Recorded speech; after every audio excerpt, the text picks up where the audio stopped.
Nah, di slide saya itu saya beri judul "Anda isu difabel lazim muncul di media arus utama kita", gitu.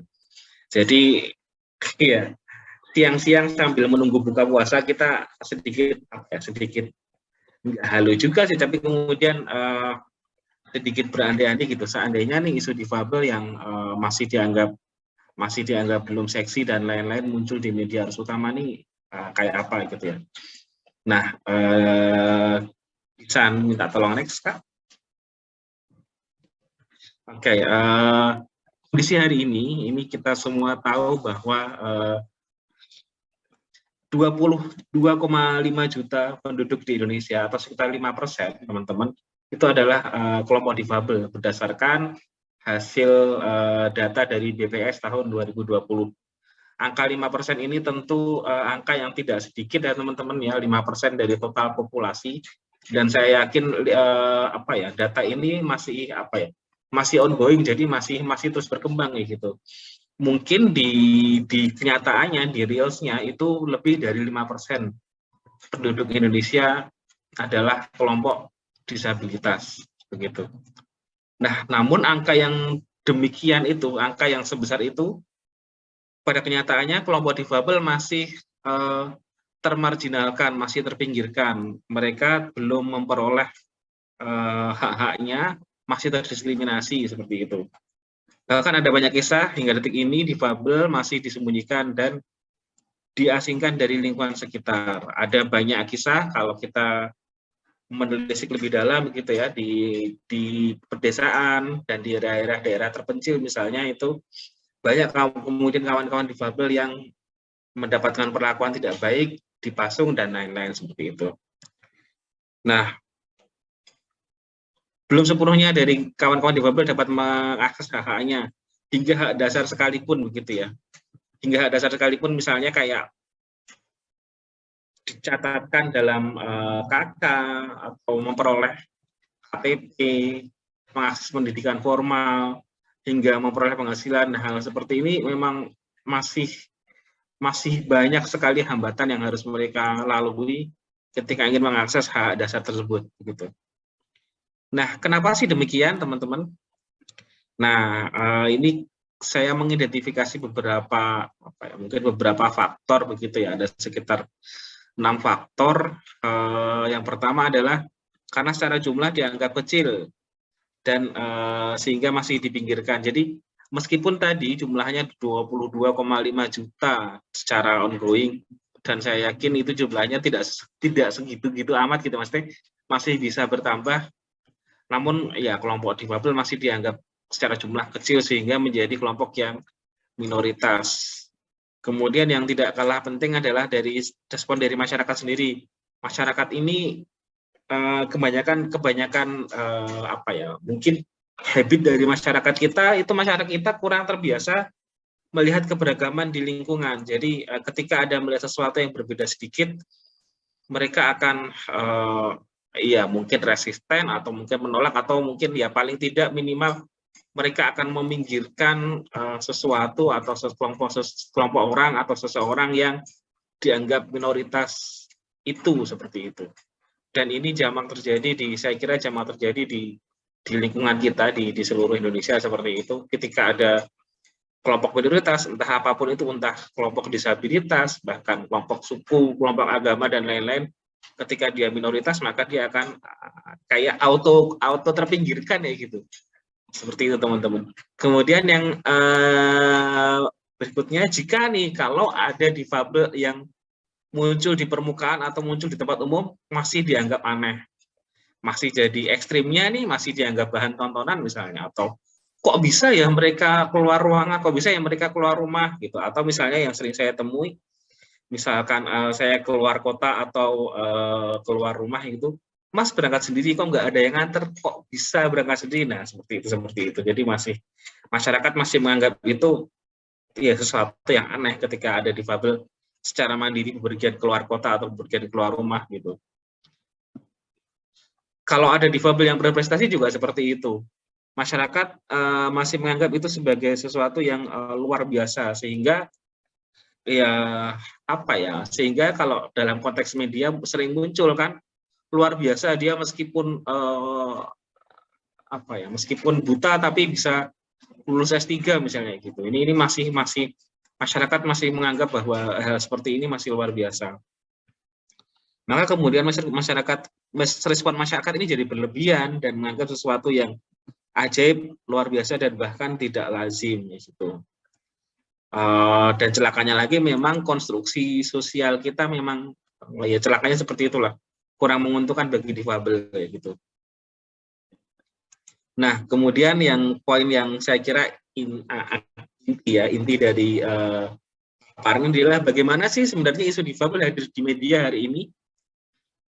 Yang pertama, porsinya masih sangat sedikit teman-teman dari dibanding dengan isu-isu yang lain, isu-isu kelompok-kelompok yang lain atau isu apa ya, isu politik ya gitu atau isu kelompok yang lain. Nah, ini isu difabel masih minim hadir di media, masih musiman gitu, belum banyak terekspos.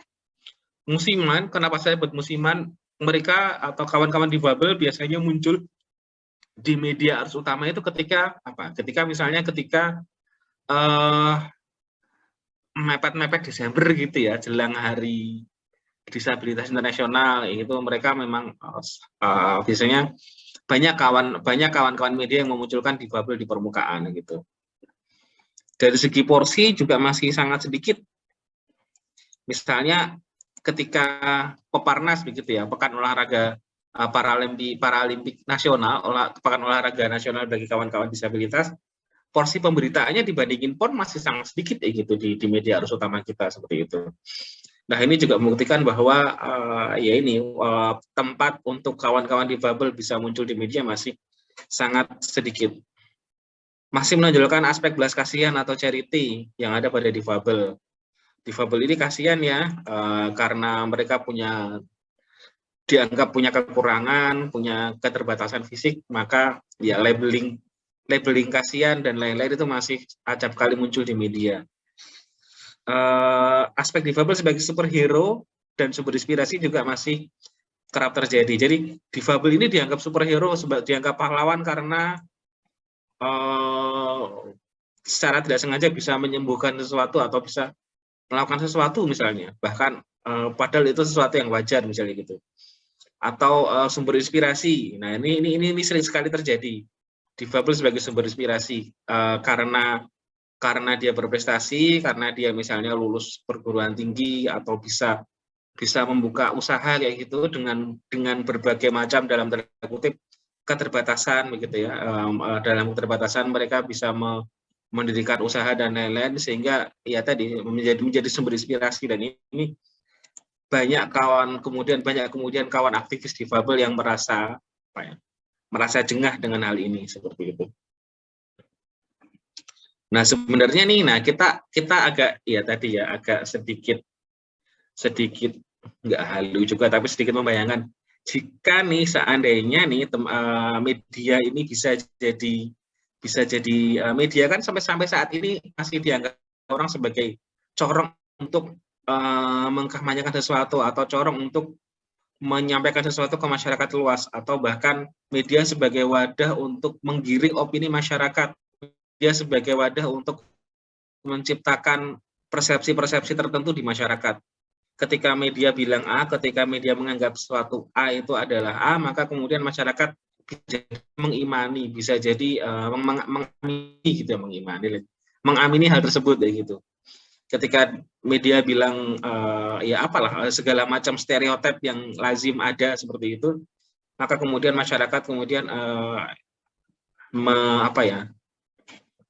kemudian ya itu tadi mengikuti anggapan tersebut ya gitu. Nah, ketika difabel ini muncul ke media arus utama kita dengan ideal, apa yang akan terjadi? Yang pertama adalah kesadaran dan awareness isu difabel semakin tumbuh di masyarakat, jelas ya, karena terus-menerus dimunculkan dengan angle-angle yang positif, dengan angle-angle yang membangun, maka masyarakat kemudian akan menjadi sadar, kemudian tumbuh awareness, tumbuh kepedulian seperti itu. Yang tidak kalah penting, makin banyak kesempatan bagi difabel untuk bisa saling mengaktualisasikan diri. Makin banyak kawan difabel yang bisa mandiri, yang bisa mengakses banyak hal seperti itu. Makin banyak kesempatan terbuka bagi difabel di berbagai ranah, baik dari pendidikan, akses hak dasar, hingga mendapatkan penghasilan yang layak. Tadi, ketika difabel sudah lumrah ada di media atau lumrah, masyarakat itu nganggap biasa aja sama difabel gitu. Maka kemudian atau masyarakat semakin teredukasi dengan isu difabel, masih tidak menganggap remeh, masih ya masih meninggalkan berbagai macam stigma itu, kemudian kesempatan difabel untuk memperoleh hak dasarnya juga akan semakin terbuka kayak gitu. Kemudian yang lain, makin banyak keluarga difabel makin sadar akan pentingnya memberikan hak dasar bagi difabel. Yang tidak kalah penting, isu difabel menjadi satu isu arus utama di masyarakat yang tak lepas dari aspek kehidupan yang lain. Jadi isu difabel ini jadi isu yang biasa, maksudnya jadi isu yang ya udah lazim aja dibicarakan di masyarakat di samping isu-isu yang lain, kayak misalkan isu kesetaraan perempuan ya gitu. Ini kan menjadi hal yang biasa aja di masyarakat ya gitu. Kemudian yang tidak kalah penting, karena kami punya mimpi Indonesia ini inklusif. Inklusif itu lawan dari eksklusif atau lawan dari khususan gitu ya. Eksklusif ini kan konotasinya adalah suatu keadaan di mana tidak semua orang bisa mengakses atau tidak semua orang bisa setara terhadap hal tersebut. Tapi ketika itu inklusif, maka kesempatan dan kesetaraan akan semakin terbuka seperti itu. Kemudian yang terakhir nih, sekedar saran aja buat teman-teman, sebenarnya apa sih yang bisa kita lakukan gitu, apa yang bisa kawan-kawan lakukan sebagai generasi muda untuk ya paling tidak sedikit demi sedikit mengubah kayak gitu hal ini. Yang pertama adalah mengenal isu difabel gitu ya, mengenal isu difabel, apa itu difabel, kemudian bagaimana mereka beraktivitas dan lain-lain. Kemudian yang tidak kalah penting adalah teman-teman bisa berinteraksi dengan kawan-kawan difabel lewat berbagai komunitas yang tersebar di Indonesia kayak gitu. Ada PPDI, ada macam-macam lah gitu. Ada teman-teman bisa semakin dekat dengan kawan-kawan difabel dengan cara berinteraksi dengan mereka, minimal terbiasa berinteraksi dengan mereka seperti itu. Nah, kalau kawan-kawan sudah mulai terbiasa dengan kawan-kawan difabel, bisa nih kampanye lewat media sosial kalian tentang isu inklusivitas atau inklusi difabel. Karena kan ya tentu teman-teman punya media sosial gitu ya. Di tengah konten-konten yang kalian produksi yang sesuai dengan passion kalian, bolehlah sekali, 2 kali, 3 kali memproduksi isu atau memproduksi konten terkait dengan kampanye kesetaraan bagi difabel. Yang selanjutnya ya pesan aja, jadilah generasi muda yang kritis, inovatif dan kreatif serta berdampak bagi masyarakat luas, khususnya bagi pengaruh utamaan isu difabel. Jadi ketika teman-teman masih menjadi mahasiswa misalnya, ini kesempatan yang baik untuk terus-menerus berkembang, untuk terus-menerus menggali, terus-menerus belajar agar berdampak bagi masyarakat secara luas, secara umum, dan bagi kelompok difabel pada khususnya seperti itu. Yang tidak kalah penting, yang lain terus menularkan atau terus-menerus menyebarluaskan isu atau virus inklusi ke berbagai pihak gitu. Nah, teman-teman, mungkin itu ya kira-kira yang bisa saya sampaikan dalam kesempatan yang hari ini. Mungkin kita nanti lebih bisa mengeksplor lagi lewat diskusi sih teman-teman. Saya harap ketertarikan teman-teman terhadap isu ini cukup tinggi dan nanti kita bisa berdalam lagi lewat sesi diskusi. Begitu Mbak, terima kasih dari saya. Oke, siap Pak Mas Sajiwan.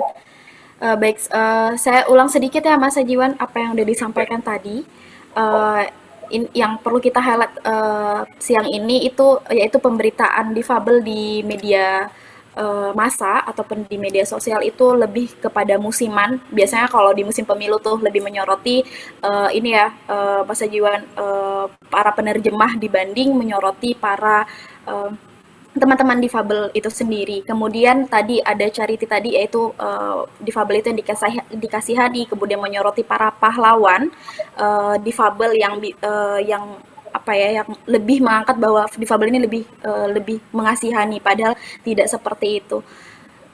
Kemudian uh, menganggap superhero ketika kelompok difabel atau teman-teman difabel ini bisa berdaya, justru malah dianggap superhero, padahal tidak, padahal itu ada hal yang biasa. Kemudian yang terakhir, selalu dan sering dianggap sebagai sumber inspirasi karena dianggap memiliki kekurangan tadi ya, Mas Ajiwan. Ini menarik sekali. Ya, Mas Ajiwan. Ya, betul. Karena itu tidak kita sadari, itu justru malah kemudian berdampak baik bagi kelompok. Iya, siap.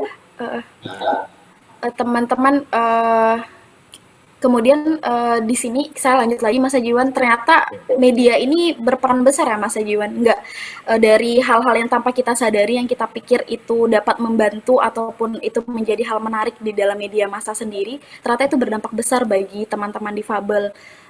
Ya tadi salah satu yang masih sampai sekarang dirasakan, yaitu akses untuk teman-teman difabel di ruang-ruang publik. Begitu, Mas Ajiwan. Siap. Teman-teman di sini yang ingin bertanya, sembari kita menunggu narasumber yang pertama, mungkin masih kendala jaringan lagi hingga sekarang. Teman-teman boleh sambil bertanya, mau itu secara langsung ataupun melalui kolom chat. Begitu. Sembari kita menunggu pertanyaan, di sini ada teman-teman yang hadir, itu salah satunya dari Westbournian Div Community, Mas Ajiwan. Ya, selamat siang. Kemudian ada teman-teman dari LPM se-Indonesia.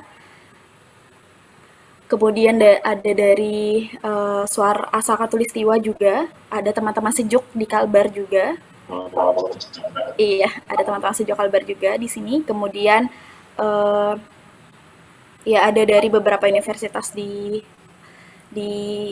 Indonesia.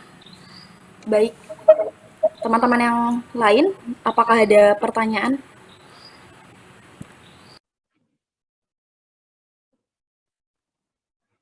Iya, silahkan. Oke, ini dari siapa ya? Sebentar. Oh ya, Ihsanul Mukminin. Oke, silahkan, Ihsanul Mukminin.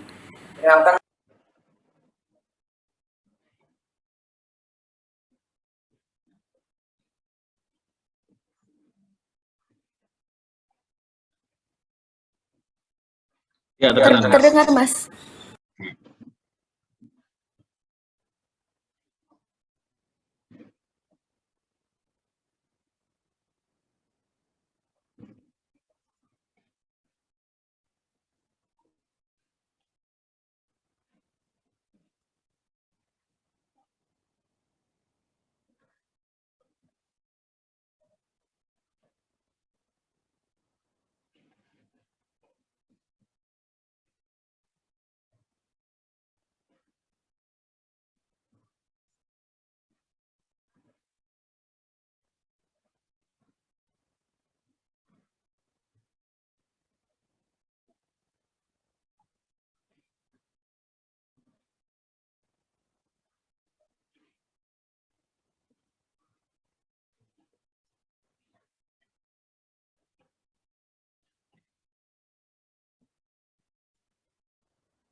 Oke, terima kasih Mas Ihsanul Mukminin dari Malang ya.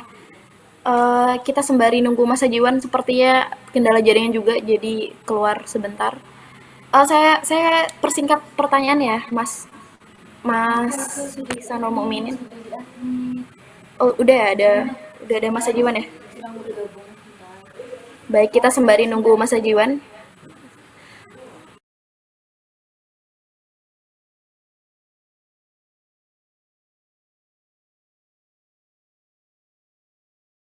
Oke, halo Mas Ajiwan. Iya, halo Kak. Iya, iya. Oke, ada kendala sedikit ya Mas. Siap, siap, siap. Oke, saya ulangi pertanyaannya. Oke. Jadi pertanyaan tadi terkait yang musiman itu, Mas Ihsanul Mukminin. Jadi kan ada hari memperingati Hari Difabel sedunia ya. Nah itu sama halnya dengan memperingati Hari Bumi begitu. Nah itu kan di hari peringatan itu biasanya media-media itu kan ini nih pingin nih naikin berita yang uh, khusus tentang difabel. Nah, itu kan jadi salah satu yang membuat itu jadi hal musiman. Namun Mas Ihsanul Mukminin di sini ini ya berpendapat bahwa ini tidak jadi masalah ketika peringatan itu di apa ya menjadi salah satu hari untuk musiman berita ini diangkat. Begitu Mas Ihsanul Mukminin, apakah benar?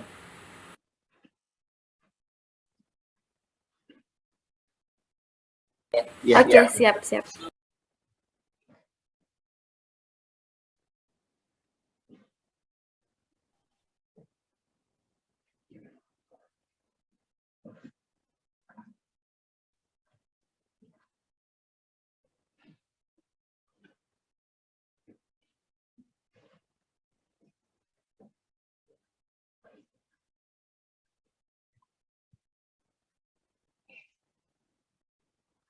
Itu mungkin. Ya.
Oke, baik. Mas Ajiwan, apa bisa langsung dijawab? Iya, iya, benar banget Mas Isan.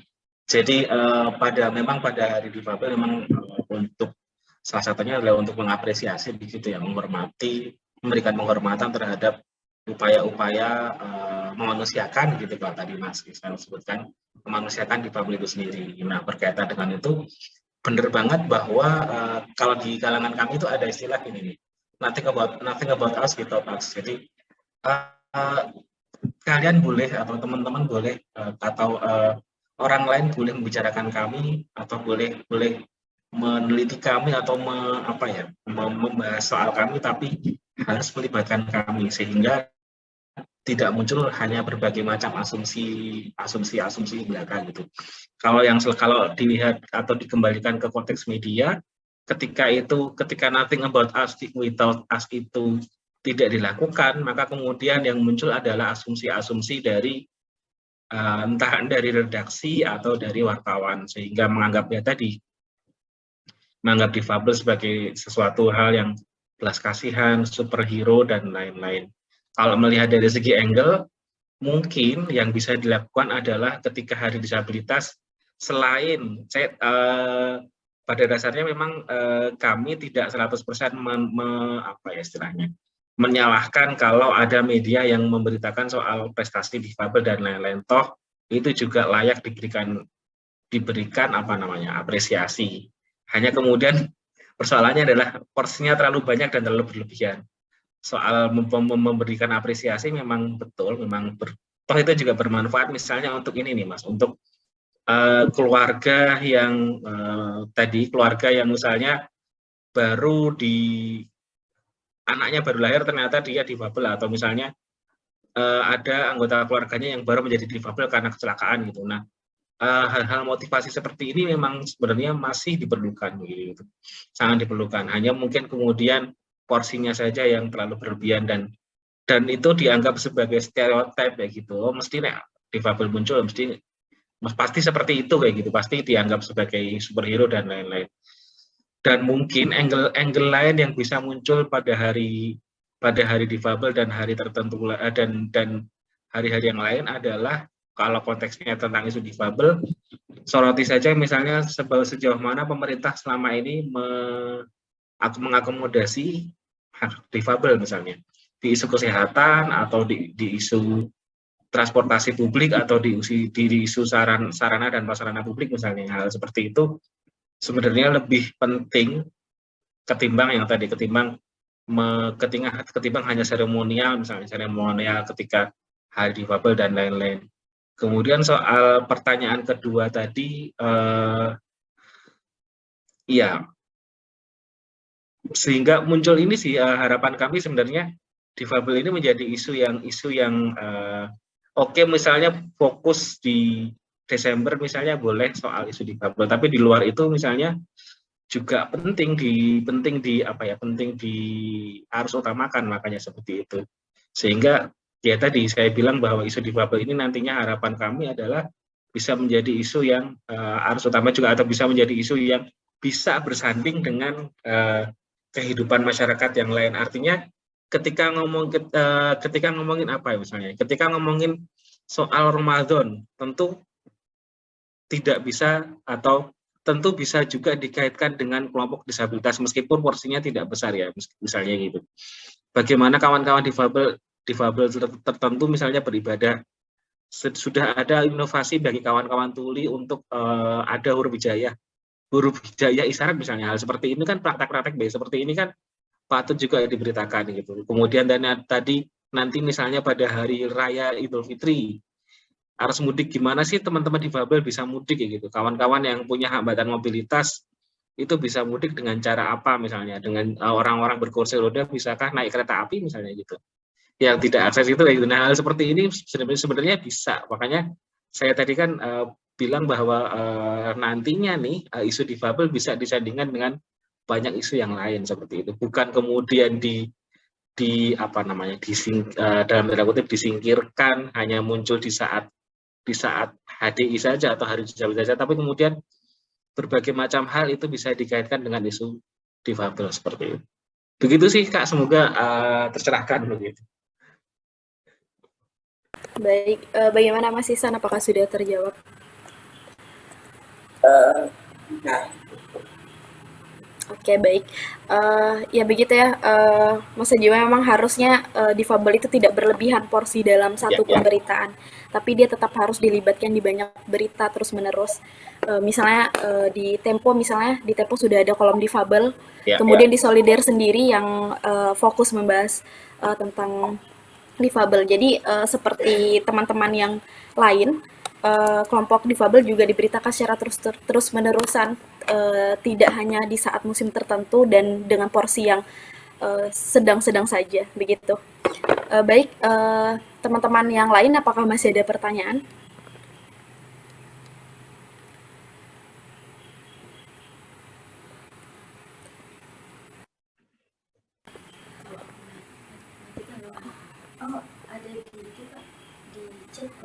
Oke.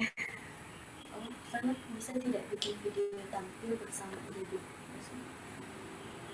Oke, bagaimana Mbak Windy? Apakah sudah bisa dilihat di layarnya? Kita sudah menyandingkan ini JBI dengan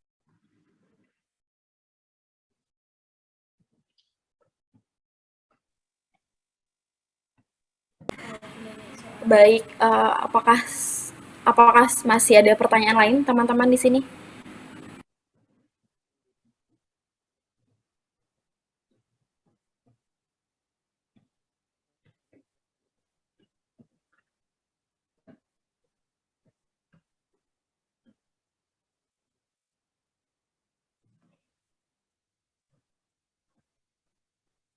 Mungkin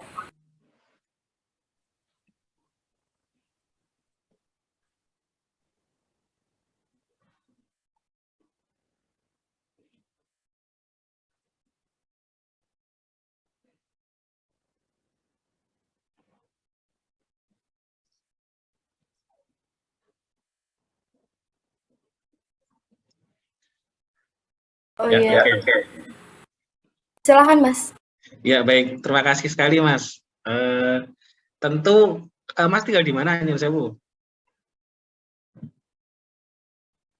Oh, masih di Malang. Oke, tentu banyak gitu ya makanya tadi salah satu slide saya bilang di situ bahwa buka namanya jejaring dengan beberapa komunitas difabel seperti itu. Kalau di Malang itu ada lingkar sosial, ada Mas Kenkerta atau beberapa komunitas yang lain. Jadi mungkin bisa mencari tahu kayak gitu, mencari tahu lewat Google misalnya, adakah komunitas difabel di daerah teman-teman di daerah tempat teman-teman masing-masing gitu. Nah, mereka saya kira bisa jadi bisa jadi narasumber yang baik ketika memang teman-teman ingin mengangkat isu disabilitas dalam pemberitaan teman-teman seperti itu. Tentu teman-teman difabel ini atau komunitas-komunitas difabel ini sangat terbuka ketika dan mereka memang sangat berharap ada istilahnya keberpihakan media begitu ya, keberpihakan awak media terhadap isu-isu minoritas termasuk isu disabilitas seperti itu atau isu difabel itu. Jadi ada Mas, nanti mungkin bisa saya beri kontak lewat panitia kali ya untuk teman-teman di Malang gitu.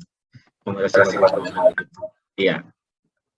Oke, baik, bisa Mas, nanti kita sambungkan ya Mas Ihsan. Nanti kontak-kontak kita aja untuk kontak Mas Ajiwannya. Baik, teman-teman yang lain apakah masih ada pertanyaan?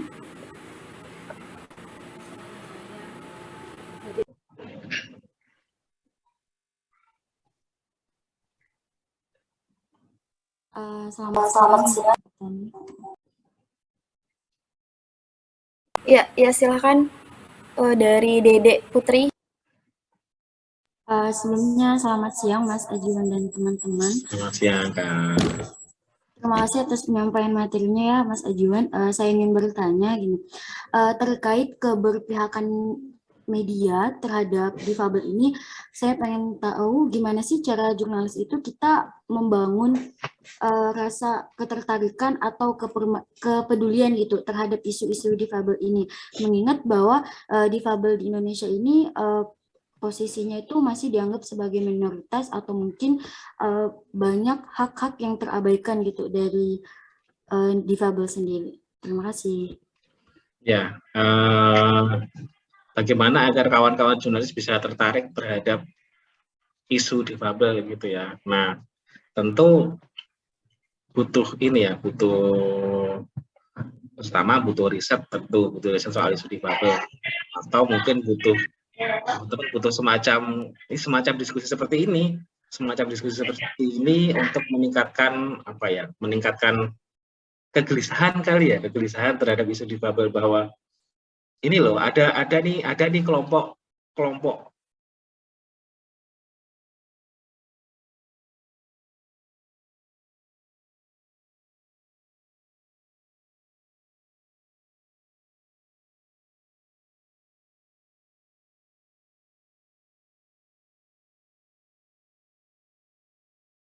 mohon maaf Mas Ajiwan, itu bisa ditekan unmute. Halo, terdengarkah? Dengar Mas Ajiwan. Oke, saya ulangi. Jadi memang butuh banyak diskusi, butuh banyak stimulan ya gitu ya, dalam tanda kutip stimulan untuk bisa muncul awareness, salah satunya ya tadi dengan diskusi, dengan banyak mengunjungi komunitas difabel atau riset-riset soal isu difabel, itu mungkin nanti akan muncul semacam, pertama mungkin kegelisahan, oh ternyata di negara kita tuh ada loh di tengah persoalan yang sangat pelik ini, di tengah berbagai macam persoalan yang sudah ada, ternyata ada juga kelompok masyarakat atau kelompok minoritas yang bahkan untuk mengakses hak dasarnya pun masih sangat sulit. Nah, ini tentu teman-teman muncul kegelisahan. Nah, dari kegelisahan itu jadi tertarik nantinya untuk lebih mengangkat isu ini seperti itu. Gitu sih, Kak. Jadi ya butuh banyak diskusi, salah satunya dengan diskusi seperti ini, atau mungkin butuh berkunjung ke berbagai komunitas difabel tadi yang saya bilang kayak gitu. Sehingga teman-teman tahu nih, oh ternyata seperti ini persoalan di lapangan, seperti itu.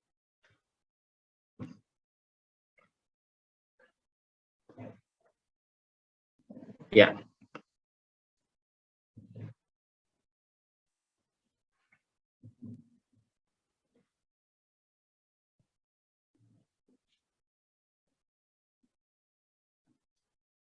Ya.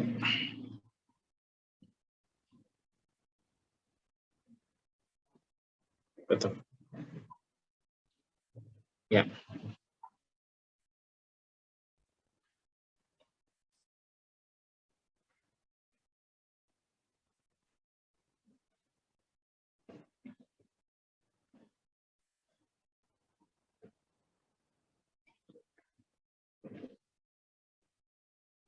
Ya.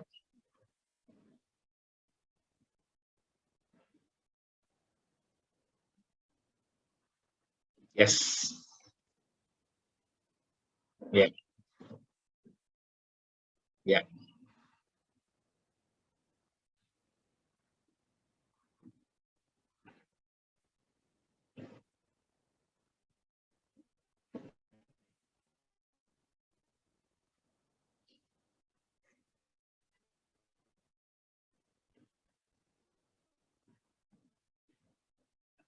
Oke.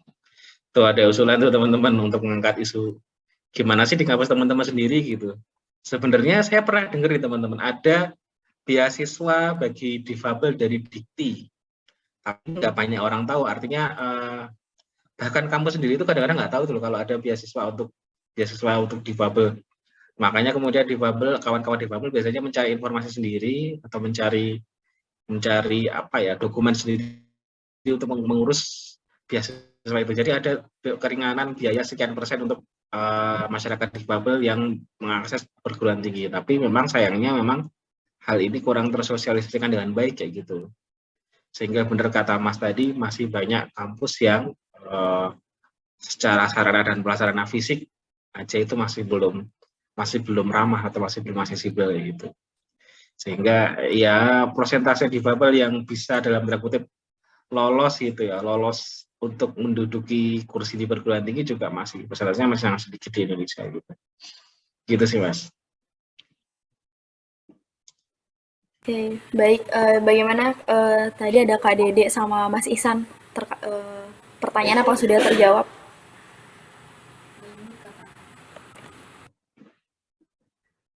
Oke, sudah paham Kak. Artinya bisa dilakukan melalui ruang-ruang diskusi seperti ini ya Pak. Terima kasih.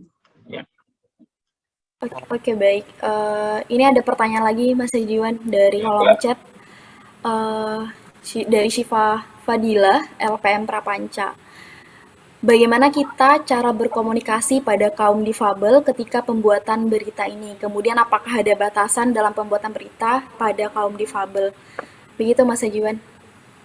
Oke, pertanyaan yang bagus. Bagaimana cara berinteraksi? Tentu ada caranya teman-teman, ketika tergantung jenis disabilitasnya dan hambatan yang mereka miliki. Misalnya nih, kalau teman-teman menginterview kawan-kawan netra, tentu optimalkanlah menggunakan media verbal untuk berinteraksi, untuk wawancara begitu ya. Misalkan teman-teman berinteraksi dengan saya, misalnya hindar atau minimalkanlah gestur gitu misalnya gitu. atau kalau menyapa menyapa atau ingin memberikan misalnya ketemu di sebuah venue, di sebuah tempat gitu, hindarkan hanya mengedipkan mata atau apa sih, melambaikan tangan gitu ya.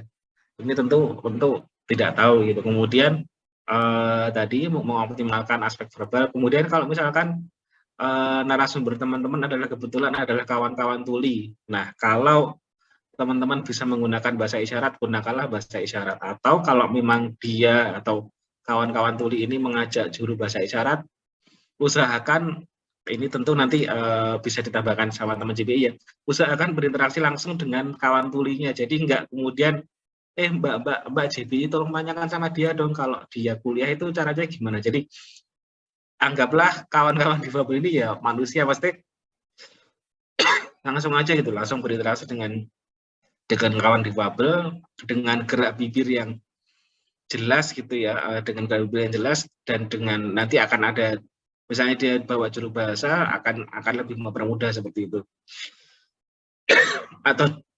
Atau juga bisa menggunakan media ketik atau apa ya, media tulis gitu untuk mewawancari kawan tuli.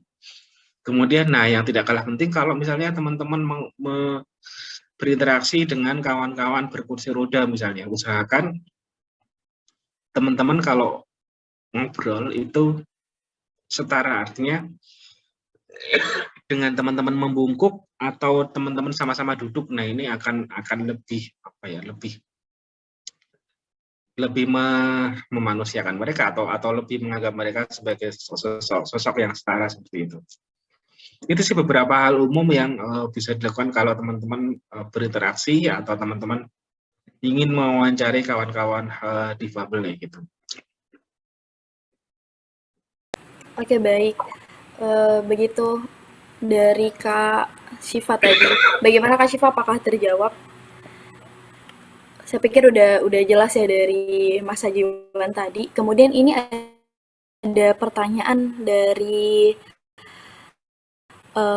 Mbak Windy dari ini teman tuli. Bagaimana, apakah Mbak Windy menyampaikan langsung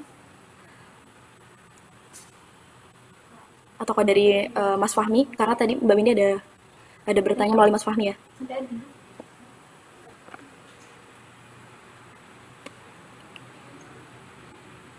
Oke, halo Mbak Windy, Mas Fahmi.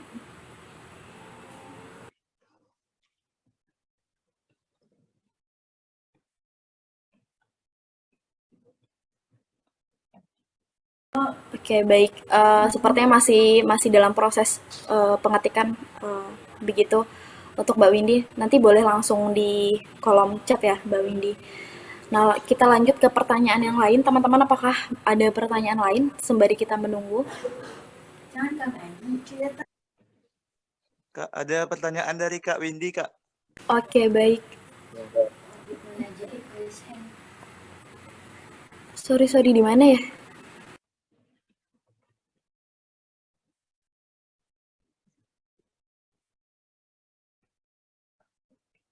Teman-teman boleh yang udah dapat pertanyaannya boleh di-share kembali karena ada masalah di perangkat saya.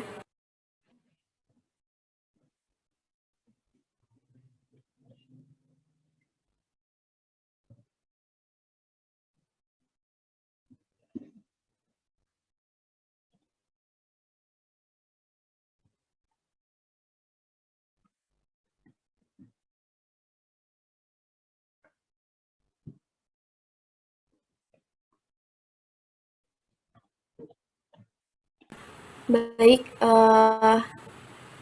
teman-teman panitia dibantu untuk pertanyaannya. Sepertinya di perangkat saya tenggelam untuk beberapa pertanyaan. Sembari kita nunggu teman-teman panitia, boleh pertanyaan yang lain?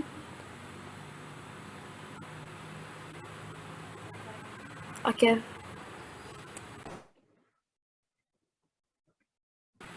Oke, silakan teman-teman. Oke.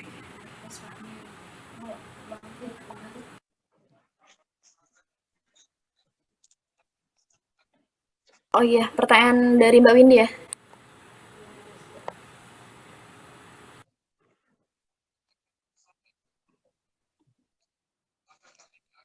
Saya mau bertanya,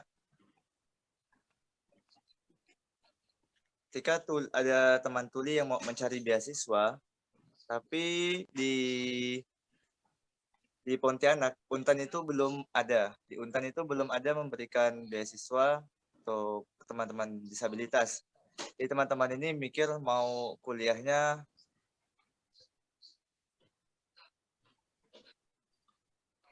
ada hambatan ketika itu di pembiayaan mungkin, kemudian sulit untuk membawa pendamping. Terus teman tuli ketika datang sendiri tanpa JBI juga sulit membaca gerak bibir.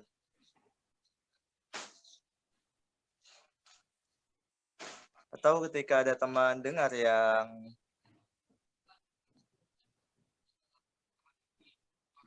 bisa bahasa isyarat,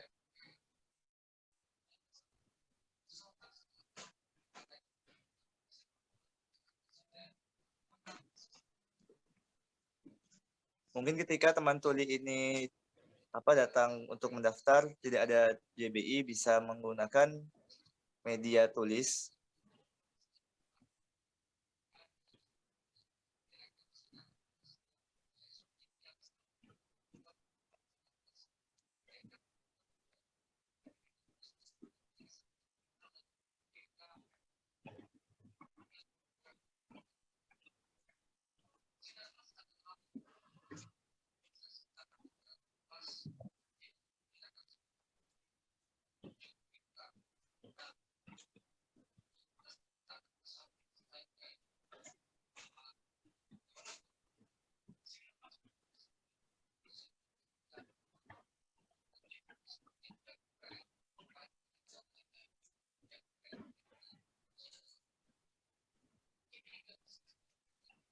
Jadi inti pertanyaannya, gimana di Untan ini kan belum ada teman disabilitas tuli.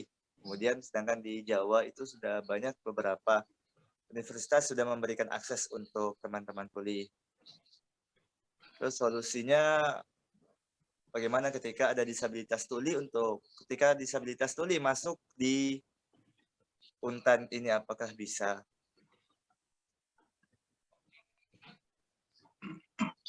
Mungkin itu pertanyaannya, Pak Ajiwan.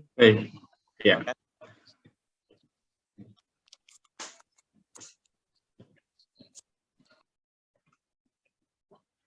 Iya, langsung atau gimana, Kak? Baik, Mas Ajiwan, boleh langsung apakah ada informasi terkait pertanyaan tadi? Oke, terima kasih Mbak tadi. Inilah saya pengen kasih komentar bahwa memang akses perguruan tinggi inklusif di Indonesia memang masih sangat terbatas, sehingga butuh effort yang luar biasa, effort yang kuat dari teman-teman difabel sendiri untuk mewujudkan kampus itu menjadi inklusif. Praktek baik di UIN misalnya, tempat Fahmi belajar dulu juga. Ini memang dulu awal-awal kawan-kawan difabelnya dulu yang berjuang untuk paling tidak memberi kalau yang di UIN dan di UGM itu teman-teman bikin UKM dulu difabel, kemudian berusaha untuk mewujudkan menjadi sebuah lembaga tersendiri, menjadi sebuah lembaga lembaga pusat layanan disabilitas seperti itu. Nah, ini juga mungkin bisa dilakukan oleh teman-teman difabel di Untan untuk terus saja berdialog berdialog sama kampusnya. Pak, ini saya juga bagian saya juga bagian dari mahasiswa ini loh bagian dari mahasiswa yang kebanyakan ini Bisa aja kawan-kawan di Untan ada berapa kira-kira berapa mahasiswa difabel. Nah, ini bisa diajak ngumpul, atau teman-teman kalau misalnya ini masih jadi kelompok yang minoritas, bisa ngajak misalnya BEM atau lembaga-lembaga mahasiswa yang lain untuk terus mendorong kampusnya untuk menjadi kampus inklusi, atau lewat Persma sendiri bisa, atau artinya Persma bisa mendorong atau bisa bikin liputan indep misalnya, indep seberapa tidak inklusifkah kampus ini misalnya gitu. Nah, ini bisa jadi alternatif, bisa jadi jalan advokasi begitu ya, kalau saya sebut jalan advokasi untuk mewujudkan perguruan tinggi yang lebih inklusif, yang lebih ramah kayak gitu terhadap kawan-kawan difabel seperti itu. Mungkin itu sih sedikit saran, dan juga saya melihat pengalaman dari kawan-kawan yang di Jogja khususnya, yang di UIN maupun di kampus lain, untuk mewujudkan inklusivitas ini memang untuk mewujudkan keterbukaan atau kesetaraan bagi kawan-kawan difabel. Aksesibilitasnya ini memang butuh perjuangan yang saya kira cukup panjang seperti itu.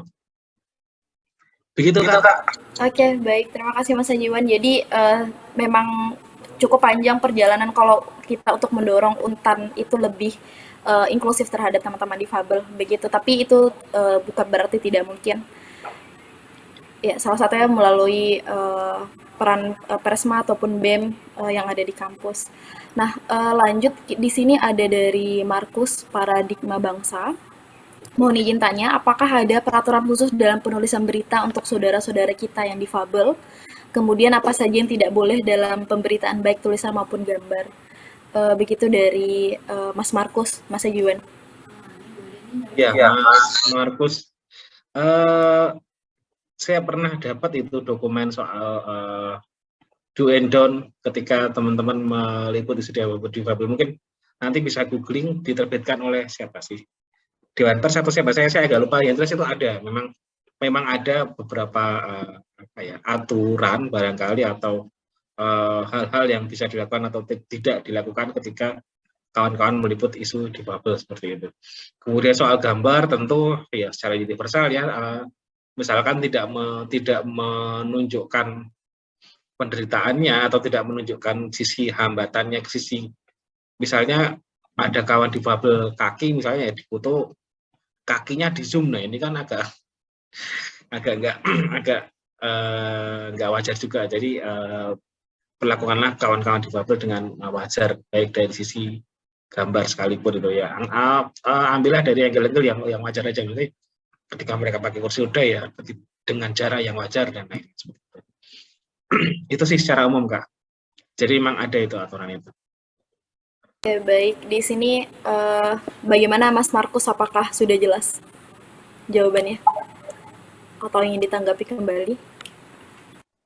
Terima kasih, sudah jelas sekali dari Mas narasumber. Terima kasih banyak. Siap Kak.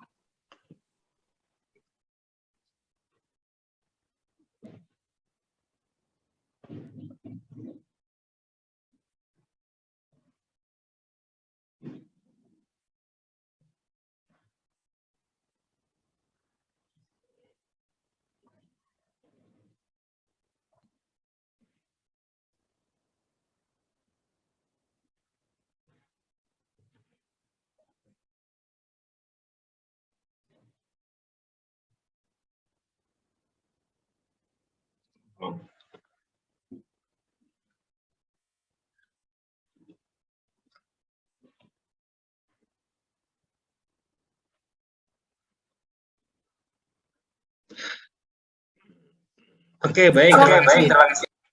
Silakan Mas Ajiwan. Ya, berbicara soal aksesibilitas begitu ya. Ini memang salah satu isu yang aksesibilitas pendidikan begitu ya. Ini memang isu yang juga sedikit kompleks, tapi tidak sulit untuk diwujudkan. Artinya dengan kalau jelas ya yang misalnya yang bisa kawan-kawan dorong, misalnya yang pertama adalah dari segi fisiknya dulu. Dari segi fisiknya artinya tempat-tempatnya itu bisa diakses atau dijangkau oleh kawan-kawan difabel, misalnya dengan menggunakan bidang miring kayak gitu, ram atau pelengsengan bidang miring kayak gitu.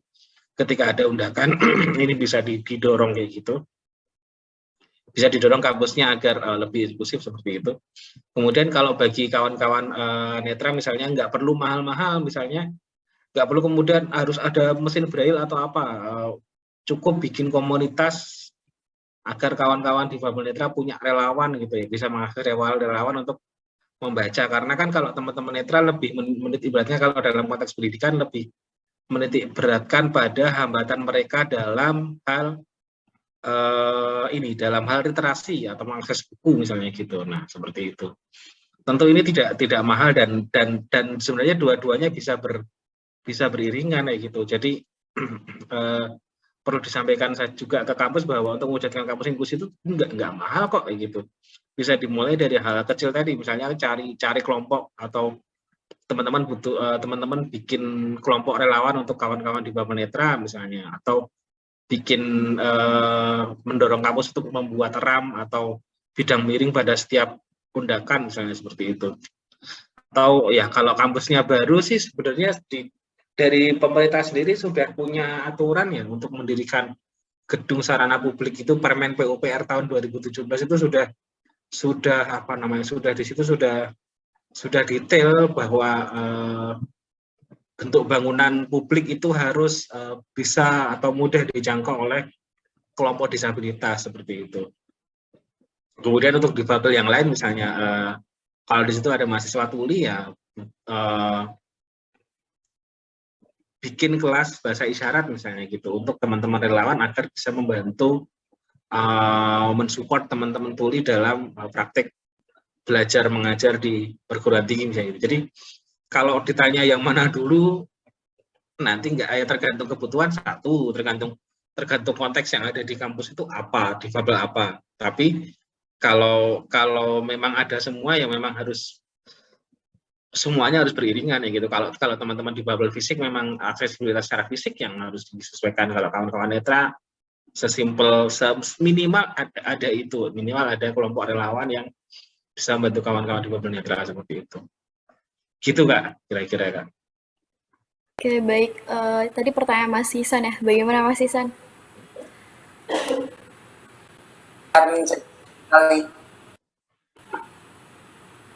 Oke, baik Mas Sisan.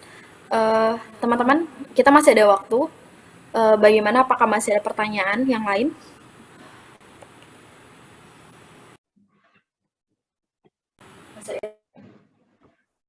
Selamat siang, saya izin bertanya lagi ya.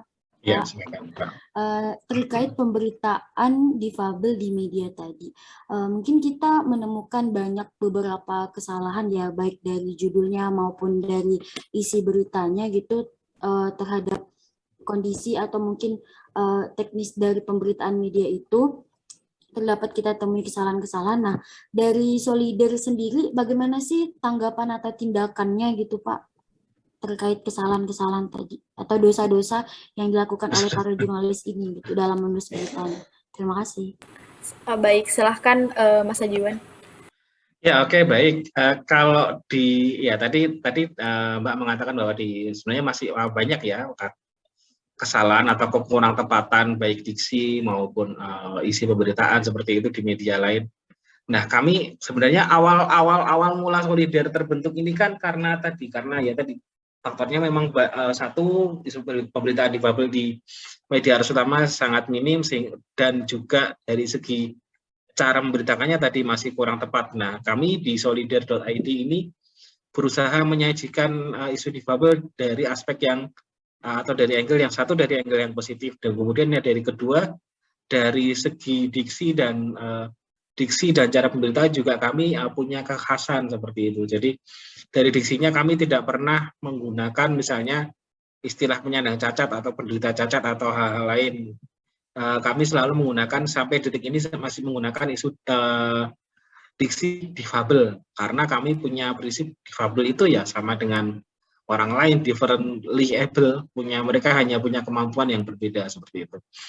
Secara konsisten kami menggunakan istilah itu hingga hari ini. Bahkan dari segi pemberitaan pun kami tidak pernah misalnya memberitakan difabel secara belas kasihan misalnya. Kami menyortir, bahkan kalau misalkan ada kegiatan misalnya penyampaian bantuan atau apa, seminimal mungkin kami tiadakan seperti itu. Atau kalau memang ada event soal pemberitaan atau soal pemberian bantuan, kami berusaha mencari angle yang lain yang kira-kira misalnya kursi roda ini adaptif nggak sih pemberian pemerintah gitu, atau misalnya sembako bagi difabel ini sebenarnya tepat sasaran nggak gitu. Nah, seperti itu. Itu sih yang kami lakukan sejauh ini di solider.id. Kalau soal media lain ya kami pernah melakukan dialog dengan kawan-kawan media arus utama, dan di Jogja juga kami berjejaring dengan AJI Jogja, gitu, berjejaring dengan AJI Jogja dan sering melakukan diskusi terkait dengan isu-isu minoritas ini seperti itu. Begitu kira-kira Kak. Baik, artinya penggunaan diksi yang tepat serta penentuan angle ini sangat berpengaruh ya Pak terhadap bagaimana difabel ini diberitakan di media. Terima kasih ya Pak atas jawabannya.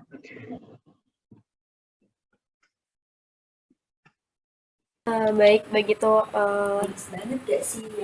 terkait pertanyaan Mbak Dede tadi ya. Nah, jadi teman-teman, sayang sekali ternyata narasumber dari AJI Indonesia kita terdapat kendala hingga akhir waktu diskusi ini. Jadi, tapi itu juga tidak mematahkan semangat para peserta ya, Mas Ajiwan, karena masih ada 8.200 peserta di sini, Mas Ajiwan. Baik. Baik. Nah, berikutnya teman-teman mungkin sebelum masuk ke sesi selanjutnya saya kembali lagi ke MC, kita masih membuka satu pertanyaan lagi, terakhir satu pertanyaan lagi teman-teman, apakah masih ada?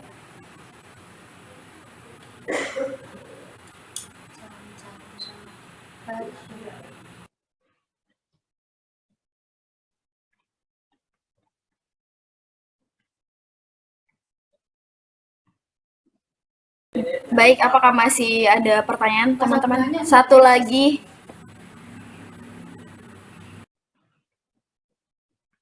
Baik, saya rasa udah cukup ya teman-teman di sini.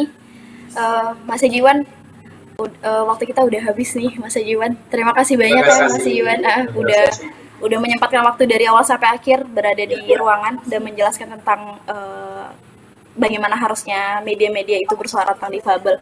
Nanti teman-teman yang ingin minta kontak Mas Ajiwan boleh ya Mas Ajiwan seperti Mas Isa tadi. Oke, nanti langsung kontak panitia aja ya teman-teman. Baik, demikian sesi diskusi kita yang sangat singkat sebenarnya.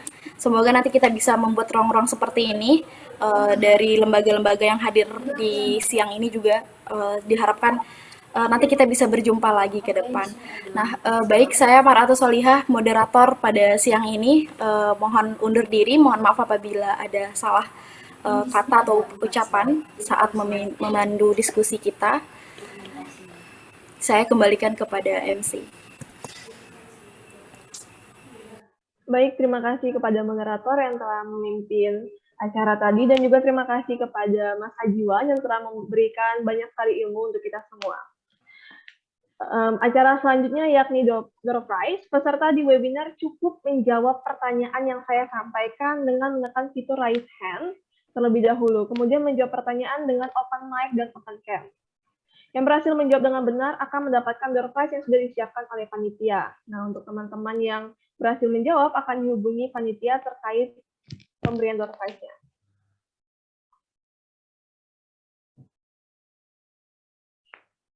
Saya memiliki 2 pertanyaan.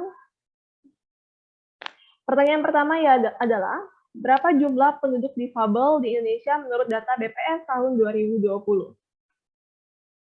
Oke, Saudara Isanul, boleh langsung open mic dan open cup.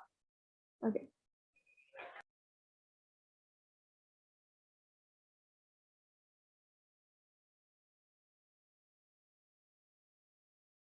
Oke, 5% itu berarti 22,5 juta ya. Bagaimana panitia?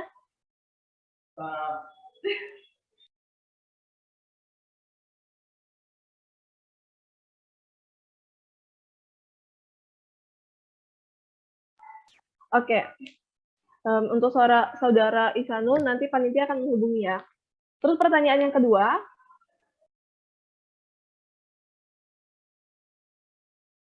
Pertanyaan kedua, apa saja yang bisa kita lakukan terhadap kelompok difabel?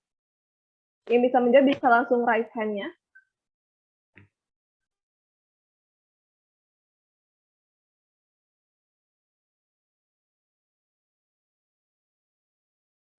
Saya ulangi lagi pertanyaannya. Yang kedua, apa saja yang bisa kita lakukan terhadap kelompok difabel? Bagi peserta yang bisa menjawab, bisa langsung raise hand-nya. Atau bisa juga menuliskan jawabannya di kolom komentar. Oke, ada Fauzul Abid. Boleh ini? Boleh open mic dan on cam. Oke.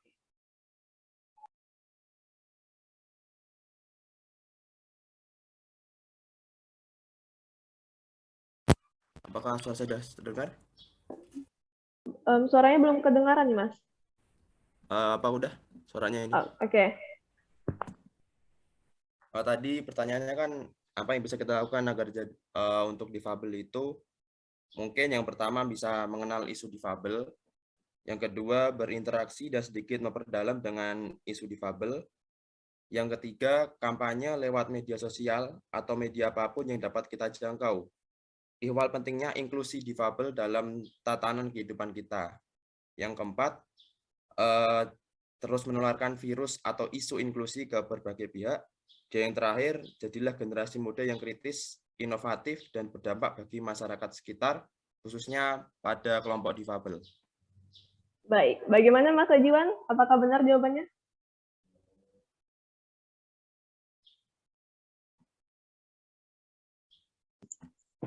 Ya, betul sekali, Kak. Benar banget.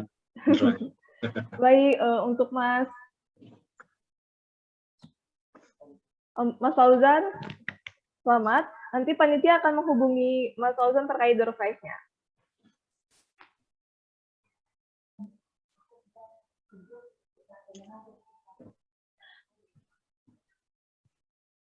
Sebelum kita mengakhiri acara kita pada sore hari ini, akan dilaksanakan sesi foto bersama seluruh peserta di webinar ini. Nah, kepada seksi dokumentasi, waktu dan layar dipersilahkan.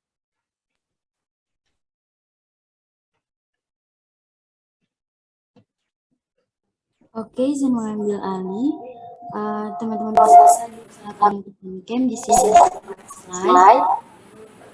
Untuk teman-teman di slide pertama, dipersilakan on-cam. Oke, saya mulai ya. 1, 2, 3. Oke, di slide kedua. 1, 2, 3. Slide selanjutnya. Oke, slide terakhir. Oke, terima kasih. Terima kasih, panitia. Akhirnya kita telah sampai di penghujung acara. Terima kasih kembali saya ucapkan kepada Mas Ajiwan pertama, kepada seluruh peserta dan juga moderator yang telah menyimak acara ini dari awal hingga akhir. Semoga banyak ilmu yang kita dapat hari ini